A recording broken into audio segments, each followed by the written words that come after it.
Hello दोस्तों, आप सभी का स्वागत है करंट अफेयर्स के सेशन में।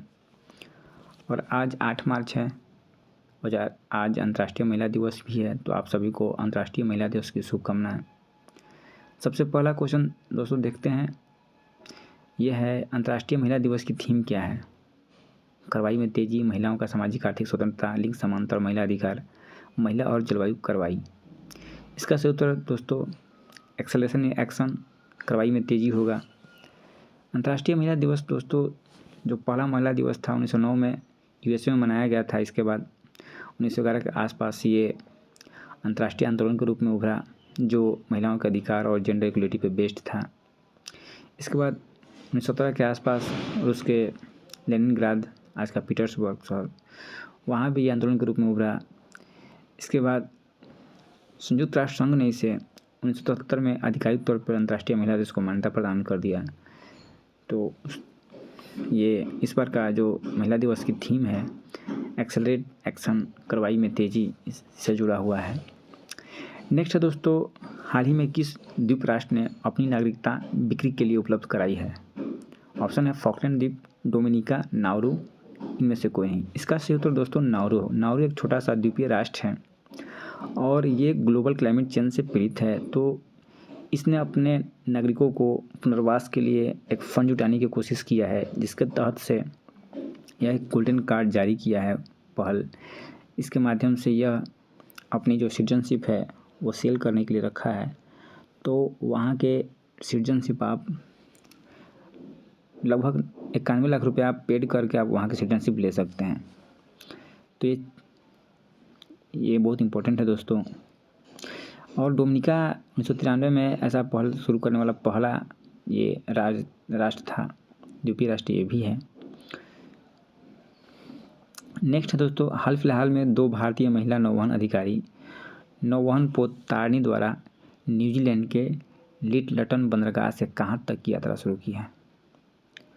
तो 2 जो भारतीय नौवहन अधिकारी हैं उन्होंने नौवहन पोत INS तारनी के से न्यूजीलैंड के लिटलटन पोत से दोस्तों पोर्ट स्टेनली की यात्रा शुरू की है। इसका सही उत्तर पोर्ट स्टेनली होगा, वहाँ की यात्रा शुरू की है। और यह यात्रा जो है सागर परिक्रमा टू का जो फेज़ 3 है उसके माध्यम से शुरू किया गया है।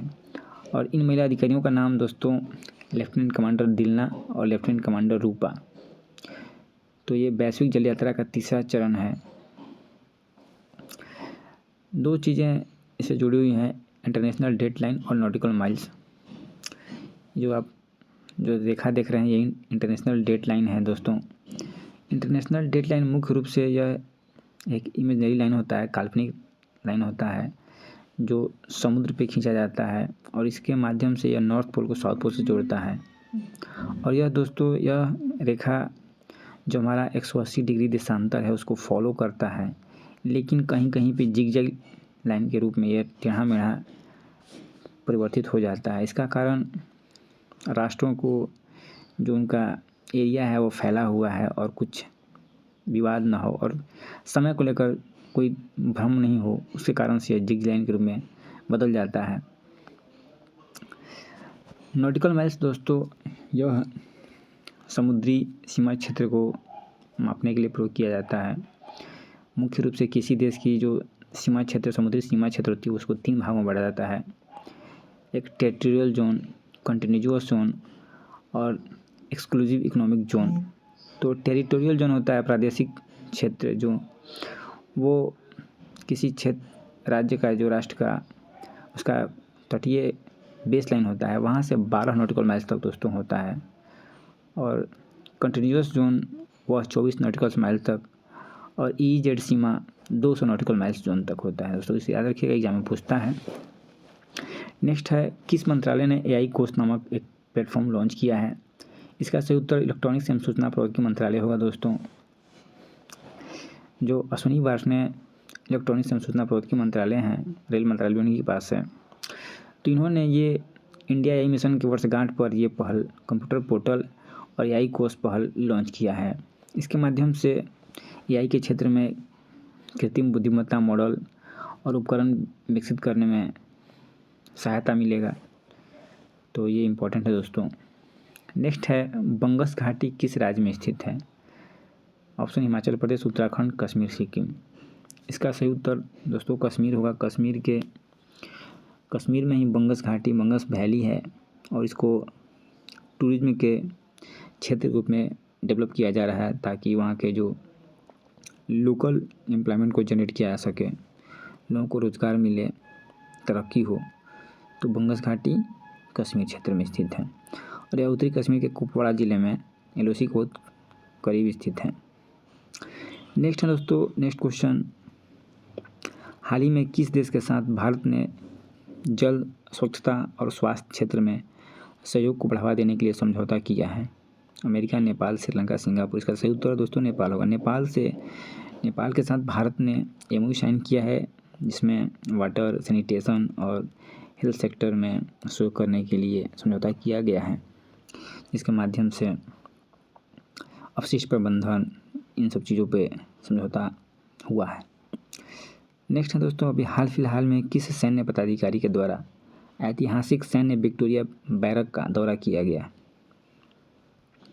Option Anil Chauhan, Dinesh Tripathi, Upendra Dwivedi, APC. तो इसका सही उत्तर दोस्तों अनिल चौहान होगा, जो आर्मी चीफ डिफेंस स्टाफ के हेड हैं अनिल चौहान जी।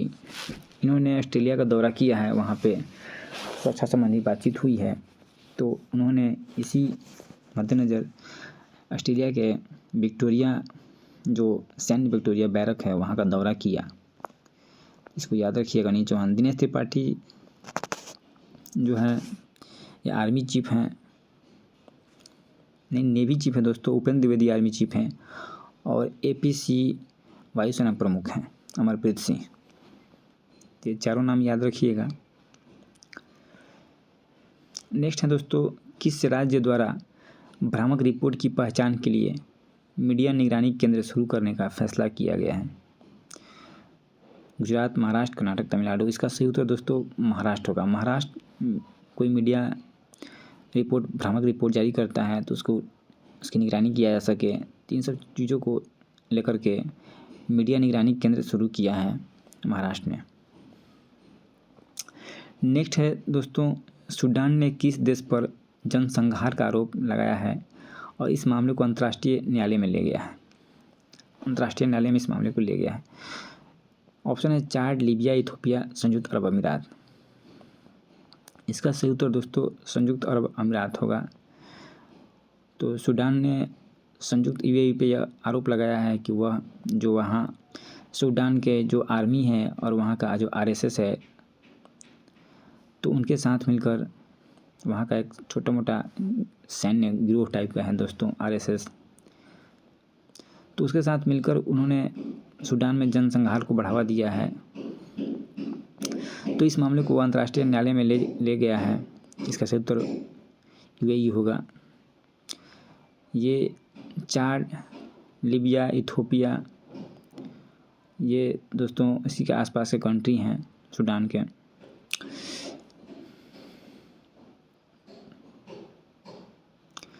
तो इससे दो चीज़ें जुड़ा हुआ है। अंतर्राष्ट्रीय न्यायालय, इसका स्थापना 1945 में हुआ था। इसका जो मुख्यालय है नीदरलैंड द हेग में स्थापित है। और हॉर्न ऑफ अफ्रीका का हॉर्न दोस्तों, इसमें 4 कंट्री आता है, इथोपिया, सोमालिया, इरिट्रिया और एक और जिबूती।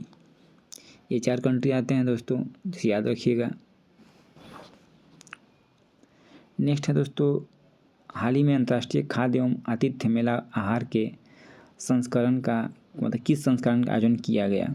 37वां, 38वां, 39वां, 40वां। तो ये मार्च में 4-5 मार्च को हुआ है दोस्तों। इसका 39वां संस्करण नई दिल्ली में आयोजित किया गया है और हमारे केंद्रीय खाद्य मंत्री जो हैं चिराग पासवान ने इसका उद्घाटन किया है। भारत मंडपम में हुआ है दोस्तों। नेक्स्ट है 3 दिवसीय विश्व सतत विकास शिखर सम्मेलन 2025 का 24वां संस्करण किस देश में आयोजित किया गया? ईरान, चीन, कतर, भारत। तो ये भारत में आयोजित किया गया है नई दिल्ली में विश्व सतत विकास शिखर सम्मेलन।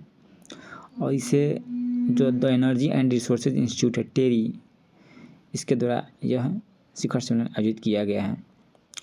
टेरी के बारे में थोड़ा जान लेते हैं दोस्तों। ऊर्जा और संसाधन संस्थान इसका है नाम। यह एक थिंक टैंक संस्थान है। यह ऊर्जा जो है इन्वायरमेंट और सस्टेनेबल डेवलपमेंट के क्षेत्र में अनुसंधान करता है। इसका मुख्यालय नई दिल्ली में स्थित है। टेरी की स्थापना दोस्तों 1974 में हुई थी।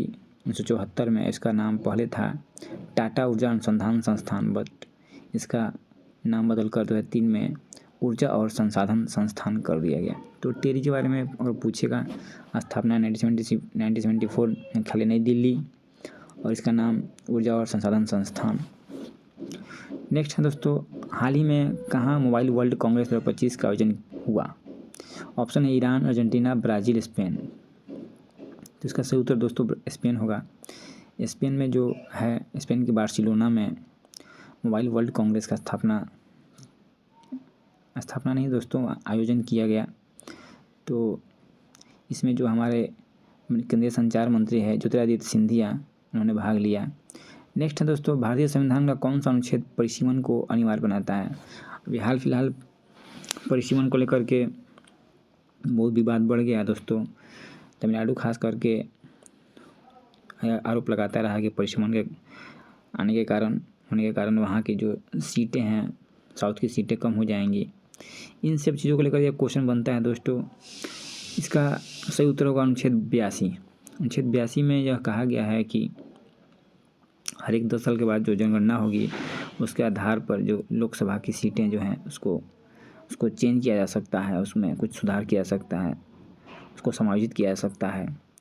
तो अनुच्छेद 82 से जुड़ा हुआ है। अनुच्छेद 80 जो दोस्तों राज्यसभा की सीटों से जुड़ा हुआ है। राज्यसभा की अधिकतम सीटें 250 होंगी।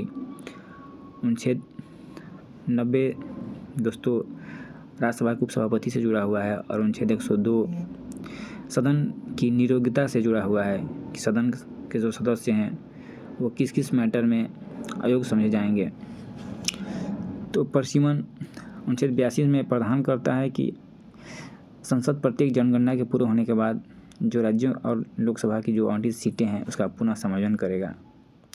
और इस संदर्भ में परिसीमन 1952, 1962 और 1972 में किया गया था। तो लेकिन वर्तमान समय में दोस्तों जो 2026 तक इसको जो सीटें हैं उसको वहीं तक सीमित रखा गया है। और यह 1971 के जो जनगणना का बेस मानकर किया गया है। 2021 में जनगणना होना था दोस्तों, लेकिन कोरोना काल के कारण जनगणना नहीं हो पाया। तो अब चांसेस है कि 2025-26 में जनगणना किया जाएगा। तो इस संदर्भ में जो साउथ के राज्य हैं उनको यह आशंका है कि नया परिसीमन लागू होने के बाद उनकी सीटों की संख्या में कमी आ सकती है। इन सब चीज़ों को लेकर के यह क्वेश्चन फ्रेम किया गया है। नेक्स्ट है दोस्तों, हाल फिलहाल में कौन सा देश है जो चक्रवात अल्फ्रेड से प्रभावित हुआ है? Option Australia, Bharat, America, Brazil. इसका सही उत्तर दोस्तों ऑस्ट्रेलिया होगा। ऑस्ट्रेलिया में चक्रवात अल्फ्रेड आया हुआ है, जिससे वहाँ उसका पश्चिमी क्षेत्र प्रभावित हुआ है। तो आज के करंट अफेयर्स में दोस्तों इतना ही था। Thank you.